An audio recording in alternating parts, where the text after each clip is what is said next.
శ్రీ మహాగణాధిపతే నమః. శ్రీ గురుభ్యో నమః. శ్రీ బటుకునాథాయ నమః. ప్రేక్షకులందరికీ శివరాత్రి శుభాకాంక్షలు. మనము ప్రతి పండుగ పంచాంగ అనుసారంగానే నిర్ధారపడుతుంది. కాబట్టి శివరాత్రి రోజు తిథివార నక్షత్రాలు ఏ విధంగా ఉన్నాయి, దాంతో మనం ఏ విధంగా పూజ చేసుకోవాలనేది ఇప్పుడు మనం తెలుసుకుంటాము. శివరాత్రి రోజు బుధవారానికి అధిష్టాన దేవత విష్ణుమూర్తి, ఆది దేవత ప్రత్యాది దేవత బుధుడికి విష్ణుమూర్తి కాబట్టి వారదేవత విష్ణుమూర్తి. ఆ రోజు సూర్యోదయ సమయంలో త్రయోదశి తిథి ఉంది. అది పొద్దున 11:08 వరకు ఉంది. ఆ త్రయోదశి తిథికి ఆధిపతి మన్మధుడు. తదుపరి మనకి చతుర్దశి తిథి ఆధిపతి తిథి దేవత శివుడు. సూర్యోదయ సమయంలో శ్రవణ నక్షత్రం ఉంది. ఆ శ్రవణ నక్షత్రము సాయంత్రం 5:20 వరకు ఉంది. శ్రవణ నక్షత్రానికి అధిష్టాన దేవత విష్ణుమూర్తి. తదుపరి ఘనిష్ఠా నక్షత్రానికి అధిపతి అష్టవసులు. యోగం వచ్చేసి మనకి పరిఘి, అది మనకి రాత్రి 10 గంటల వరకు ఉంది. ఆ యోగాధిపతి వచ్చేసి విశ్వకర్మ. తదుపరి యోగం వచ్చేసి శివయోగం. ఆ శివయోగానికి అధిపతి వచ్చేసి మిత్రుడు.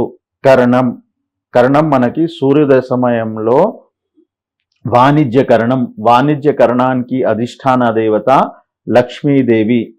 ఆ వాణిజ్యకరణం మనకి పొద్దున 11:08 వరకు ఉంది. తదుపరి విష్ఠీకరణానికి అధిష్టాన దేవత యమధర్మరాజు. శకునీకరణం, ఆ కరణానికి అధిష్టాన దేవి మహాకాళి. ఈ పంచాంగానికి అనుసరించి మనకి సూర్యోదయ సమయంలో విష్ణుమూర్తి నక్షత్రానుసారంగా కర్ణానుసారంగా లక్ష్మీదేవి ఒక యోగం కలుగుతుంది. బుధుడికి కూడా విష్ణుమూర్తి కాబట్టి మనకి 11:08 వరకు బుధవారం రోజు త్రయోదశి తిథి ఉంటే అది మృత్యుయోగం అవుతుంది ఆ రోజు.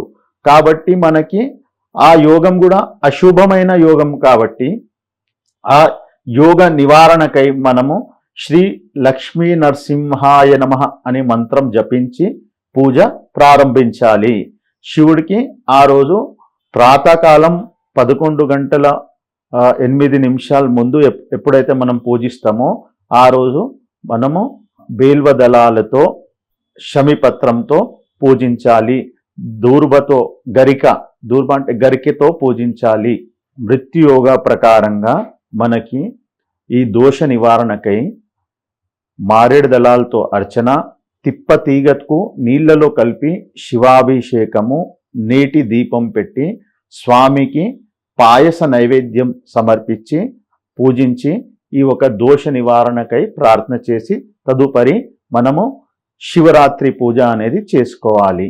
Please subscribe to the channel and download the Politicos app from the links in the description.